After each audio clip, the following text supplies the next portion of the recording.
Hey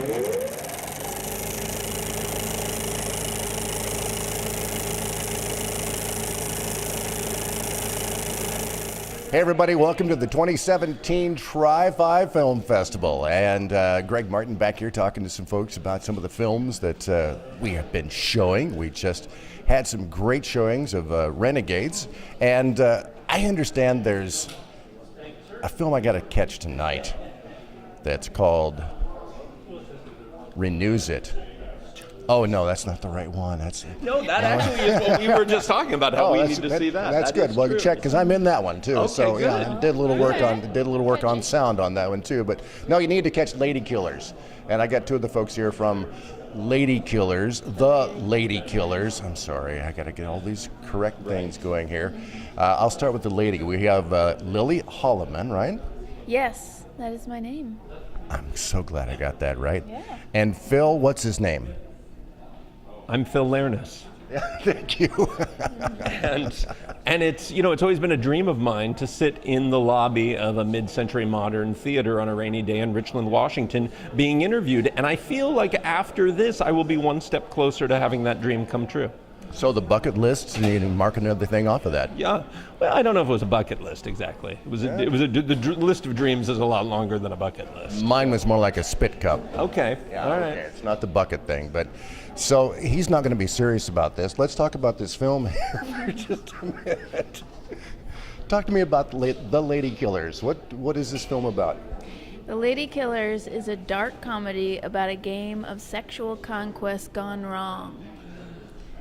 Can we say that on the radio? So sad when one of those games goes wrong, too, isn't it?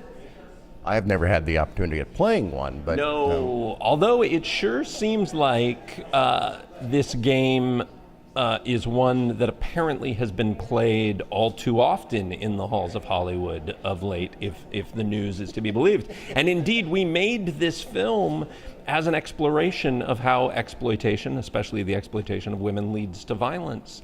And when we finished the film, it was a conversation nobody seemed to want to have. The movie was way too uncomfortable, way too unsettling, and no one wanted to peek into the darkness that we were shining a light in.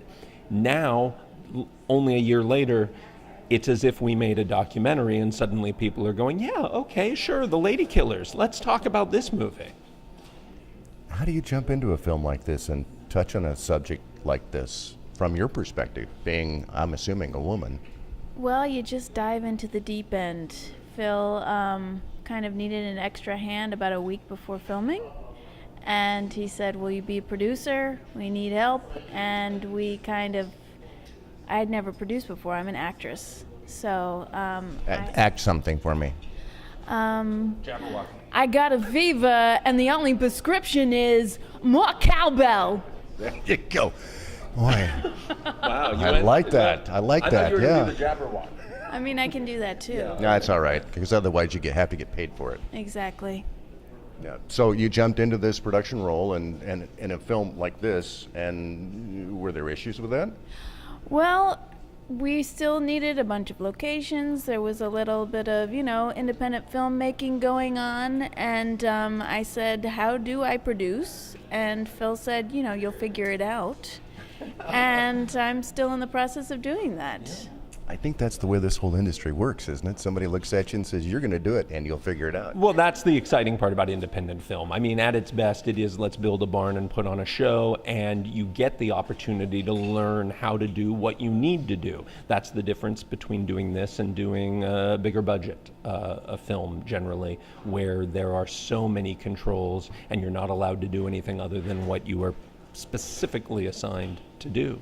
But on this particular one, you're always advised in independent film, the way you keep the production small and thereby the budget small and the schedule controlled is as few speaking parts as possible, as few locations as possible.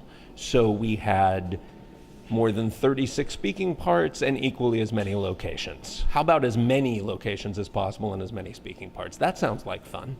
Didn't you read J. Michael Straczynski's How to Write a Script and production notes on this stuff? No, I was waiting for the movie version of that to come out. We're still waiting too. And no, this was my 7th feature, and I just have gotten to the point where I realize there's no rules. There's only interesting storytelling or boring storytelling, and I've decided it needs to be not only the story that goes on the screen, but the story of how something gets made should be nourishing. Sure. What do you want people to get out of the film when they watch it?